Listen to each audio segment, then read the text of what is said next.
शुरू करेंगे हम लोग।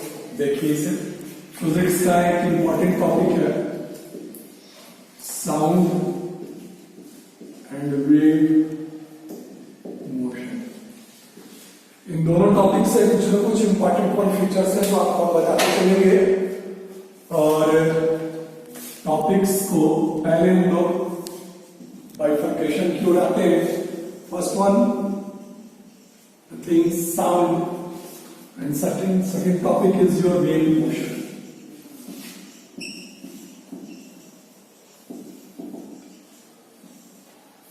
मुख्यतः सबसे पहले साउंड में हम लोग एक सेक्शन इंट्रोडक्शन का रखेंगे।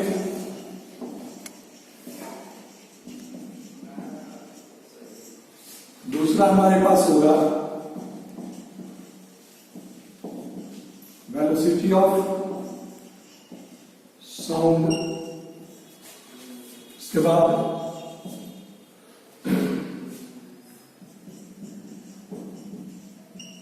Intensity and frequency of sound. ये तीन मुख्य तत्वों को लेकर चलेंगे। जबकि वेव मोशन में हमारे पास द थिंग्स इंट्रोडक्शन, दूसरा इसका होगा टाइप्स ऑफ वेव्स,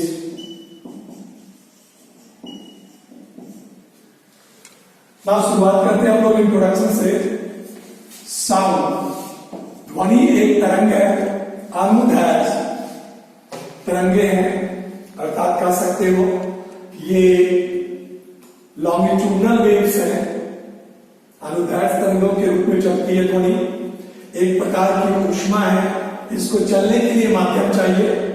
ठीक है, वेलोसिटी ऑफ साउंड से कुछ बातें याद रखिएगा। सबसे पहले न्यूटन ने इसकी खोज की थी और न्यूटन ने उस समय 280 मीटर पर सेकेंड निर्धारित किया था।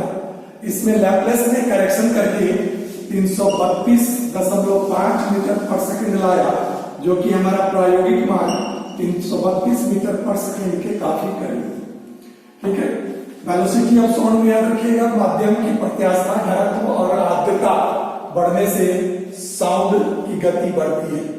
इसलिए रेयर मीडियम जैसे जैसे आएगा साउंड कमता चला जाएगा, वेलोसिटी ऑफ साउंड कमता चला जाएगा।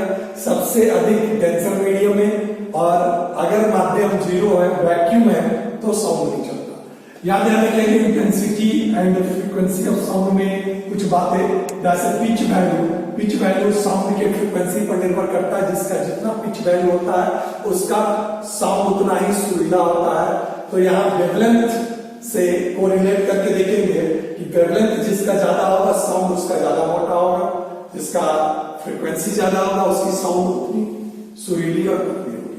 यहाँ एक चीज और ध्यान रखेंगे, डेसिबल ये एक यूनिट है साउंड के नॉइस को मापने के लिए।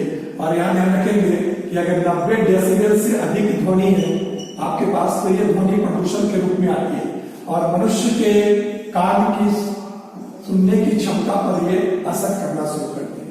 लेकिन साइलेंस जोन की बात करें तो वो 40 से 45 डेसिबल साइलेंस जोन का होता है, जबकि कॉर्पोरेट जोन जो है वो 55 से लगभग 65 डेसिबल के बीच है। सबसे अधिक अगर देखा जाए तो आपने सुना या पढ़ा भी होगा कि आप जब मिसाइल्स वगैरह छोड़ते हैं, रॉकेट वगैरह छोड़ते हैं, तो उसका डेसिबल ध्वनि सबसे अधिक होता है। ध्वनि के बारे में कुछ और याद रखेंगे कि आपके पास फ्रीक्वेंसी के हिसाब से एक टर्म आता है रेजोनेंस। रेजोनेंस से हमेशा एग्जामिनेशन में क्वेश्चन पूछा जाता है कि मार्च करती हुई सैंड टुकड़ी अगर पूल के पास आती है तो उसका मार्च ऑफ कर दिया जाता है। तो रेजोनेंस है क्या जाने, कंपन करते हुए कोई दो वस्तु अगर कंपन कर रही है और दोनों की फ्रीक्वेंसी अगर समान हो और आपस में मिल जाए तो दुगने आयाम से वो कंपन करना शुरू करती है, जिसके कारण पुल के टूटने का डर रहता है। ये कंपन का एक सिद्धांत, इस स्थिति को रेजोनेंस कहते हैं, अनुनाद। तो उसको समाप्त करने के लिए किया जाता है। इसलिए भारी से भारी लॉरियां या गाड़ी गुजर जाती है पुल पर तो कोई असर नहीं होता, लेकिन जैसे ही फ्लैग मार्च होता है सेना का, उसको ऑफ कर दिया जाता है रेजोनेंस से। रेजोनेंस इसके साथ साथ साउंड से कुछ और चीज याद रखेंगे।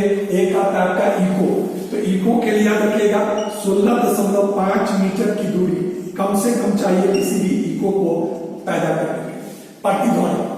प्रतिध्वनि यानी आप जो बोलते हैं उसे पुनः पुनरावृत्ति होकर के सुनाई देना, यह प्रतिध्वनि के नाम से जाना जाता है। तो कोई भी इको उत्पन्न करने के लिए 16.5 मीटर का डिस्टेंस कम से कम चाहिए, उससे अधिक पर भी हो सकता है। और इससे हमेशा एक क्वेश्चन आता है आपके बार बार कि अगर आपके और अवरोधक के बीच की दूरी ज्ञात करनी हो तो आपकी प्रतिध्वनि अगर 4 सेकंड में सुनाई दे रही है तो आपके और अवरोधक के बीच की दूरी कितनी होगी। तो इसके लिए ध्यान रखेंगे 4 सेकंड में सुनाई दे रही है, इसका मतलब वो 2 सेकंड में पहुंची होगी ध्वनि। अगर 2 सेकंड में ध्वनि पहुंची है तो 332 गुणे 2 ये 4 गुणे समय ये दूरी होता है, जानते होंगे।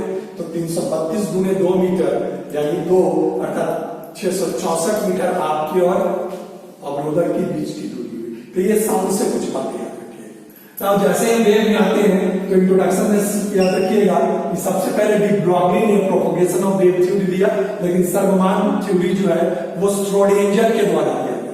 वेव में जो नई थ्योरी है वो ये है कि इसमें कोई मोशन नहीं होता, गति नहीं होता, बल्कि जो कण होते हैं वो आपस में दोलन करते हैं, कोई गति ही नहीं करते। तो टाइप्स की बात करें तो सामान्यतः 2 तरह के वेव्स होंगे आपके पास, यांत्रिक और इलेक्ट्रोमैग्नेटिक। तो यहां ध्यान रखेंगे मैग्नेटिकल वेव्स